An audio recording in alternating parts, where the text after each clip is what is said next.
Hello SPS Astrology lovers, this is Shankar Pratap Singh and you are watching SPS Astrology। दोस्तों आज मैं आपको बताने वाला हूं प्लेनेटरी ट्रांजिट यानी प्लेनेटरी गोचर के बारे में। और प्लेनेटरी गोचर जो है वो आपके बर्थ चार्ट के जो भी प्लेनेटरी पोजीशंस होती हैं आपके बर्थ चार्ट के अंदर और जो भी उसका रिजल्ट होता है, लेकिन प्लेनेटरी गोचर के होने के कारण कई बार वो जो रिजल्ट है वो चेंज हो जाता है। यानी प्लेनेटरी गोचर जो है, ग्रहों का जो ट्रांजिट जो होता है, वो कई बार आपके बर्थ चार्ट की प्लेनेटरी पोजीशंस जो भी बनी हुई है और उसका जो रिजल्ट आपको मिलना है, कई बार वो रिजल्ट उसके चक्कर में बदल जाता है। यानी कहीं अगर आपको लॉस होने वाला है तो आपको प्रॉफिट हो जाता है। प्लेनेटरी गोचर के साथ साथ हमें दशा महादशा को भी देखना है, क्योंकि जो प्लेनेटरी गोचर है, जैसे अगर हम मून की बात करते हैं तो मून एवरी मंथ गोचर करता है और हर राशि के ऊपर से गोचर करता है। यानी अगर हमारे बर्थ चार्ट में कोई प्लेनेटरी पोजीशन ऐसी बनी हुई है जहां पर हमें लॉस दिखाई दे रहा है, लेकिन मून अगर उस हाउस से रोटेट होता है तो हमें बेनिफिट हो जाता है। तो इस टाइप का बेनिफिट हमें हर बार होना चाहिए।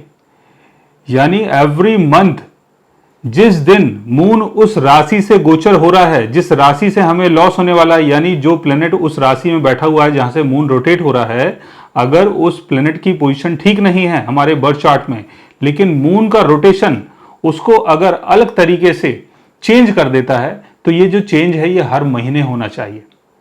सेम इसी तरीके से अगर हम सन की बात करते हैं तो सन एवरी ईयर 12 राशियों के ऊपर से गोचर होता है। तो इसको समझने के लिए थोड़ा सा डिटेल में चलते हैं और मैं आपको समझाता हूं कि प्लेनेटरी गोचर का बेनिफिट आपको कैसे मिलता है और कैसे हम इस चीज को समझ सकते हैं। लेकिन इसके साथ साथ आपको अपनी दशा महादशा को भी देखना है, राइट। तो ये है आपका चार्ट, लगन चार्ट, मून चार्ट, दोनों चार्ट में आप देख सकते हैं। अब एग्जाम्पल के तौर पर कैंसर एसेंडेंट में आपके लिए तैयार कर रहा हूं। कैंसर एसेंडेंट यानी 4 नंबर यहां पर आएगा, तो 5 नंबर यहां आएगा, 6 नंबर यहां आएगा, 7 यहां, 8 यहां, 9 यहां, 10 यहां, 11, 12, 1, 2, 3। तो ये हो गया 1 यानी एरीज, 2 यानी टॉरस, 3 नंबर यानी जेमिनी, 4 नंबर यानी कैंसर, 5 नंबर यानी लियो, 6 नंबर यानी आपका वर्गो, 7 number Libra, 8 number Scorpio, 9 number Sagittarius, 10 number Capricorn, Aquarius और पाइसिस। ये 12 राशियां हैं। लगन आपका कोई भी हो सकता है।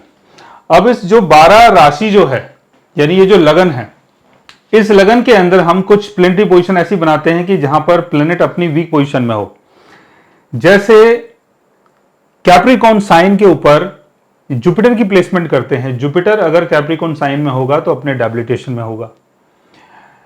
लिब्रा साइन में अगर सन होगा तो अपने डेबिलिटेशन में होगा। मार्स अगर एरीज साइन में होगा तो अपने डेबिलिटेशन में होगा। वीनस अगर वर्गो साइन में होगा तो अपने डेबिलिटेशन में होगा। मरकरी अगर पाइसिस साइन में होगा तो अपने डेबिलिटेशन में होगा, राइट। और अगर राहु अगर सेजी साइन में होगा तो अपने डेबिलिटेशन में राहु यहां पर माना जाता है। और स्कॉर्पियो साइन में भी राहु कई बार अपने डेबिलिटेशन में माना जाता है। केतु जेमिनी साइन में, टॉरस साइन में अपने डेबिलिटेशन में माना जाता है।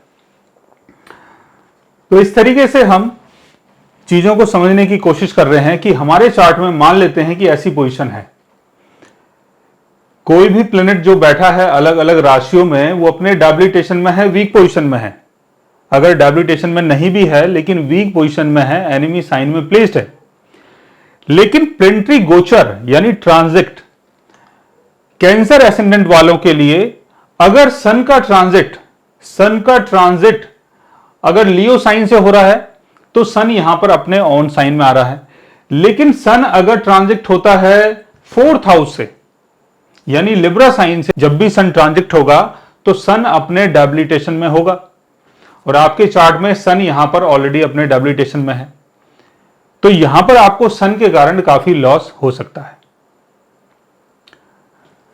लेकिन सन अपने डेबिलिटेशन में है और वीनस का ट्रांजिट अगर यहां से हो रहा है, जैसे वीनस अगर यहां से ट्रांजिट हो रहा है आपके बर्थ चार्ट में, जो भी प्लेनेटरी गोचर होता है डेली का, मंथली, ईयरली, उसमें वीनस यहां से लिब्रा साइन से ट्रांजिट हो रहा है। अब वीनस अगर लिब्रा साइन से ट्रांजिट होगा तो यहां पर सन का नीच भंग हो जाएगा। तो 4th हाउस से संबंधित चीजों से आपको बेनिफिट मिल सकता है, लेकिन उसके साथ साथ प्लेनेटरी दशा को भी समझना बहुत जरूरी है। अगर प्लेनेटरी दशा भी आपके फेवर में चल रही है और वीनस अगर यहां से ट्रांजिट हो रहा है तो 4th हाउस से संबंधित चीजों का आपको बेनिफिट मिल सकता है। जुपिटर 7th हाउस में है, अपने डेबिलिटेशन में है, लेकिन सैटर्न ट्रांजिट हो रहा है कैप्रिकॉर्न साइन से। जैसे अभी सैटर्न कैप्रिकॉर्न साइन में है, तो सैटर्न अगर कैप्रिकॉर्न साइन से ट्रांजिट हो रहा है तो यहां पर जुपिटर का नीच भंग हो जाता है। या मंगल अगर यहां से ट्रांजिट होगा कैप्रिकॉर्न साइन से, तो ऐसे पीरियड में आपको मंगल से बेनिफिट मिल सकता है, सैटर्न से भी बेनिफिट मिल सकता है, क्योंकि कैप्रिकॉर्न साइन का लॉर्ड सैटर्न है और कैप्रिकॉर्न साइन में मंगल अपने एक्सिलरेशन में होता है, तो जुपिटर को यहां मंगल सपोर्ट कर सकता है। लेकिन जैसे मैंने बताया कि इसके साथ साथ आपको दशा, अंतरदशा, महादशा को भी देखना है। दशा, अंतरदशा, महादशा अगर आपके फेवर में नहीं है और मंगल अगर यहां से ट्रांजिट हो रहा है, मंगल अपने एक्सिलरेशन में है, सैटर्न अपने ऑन साइन में है, तो हो सकता है कि आपको ज्यादा बेनिफिट ना मिले। तो दशा को समझना बहुत जरूरी है। मरकरी पाइसिस साइन में अपने डेबिलिटेशन में होता है। जुपिटर अगर पाइसिस साइन से ट्रांजिट हो गोचर के थ्रू तो आपको बेनिफिट मिल सकता है।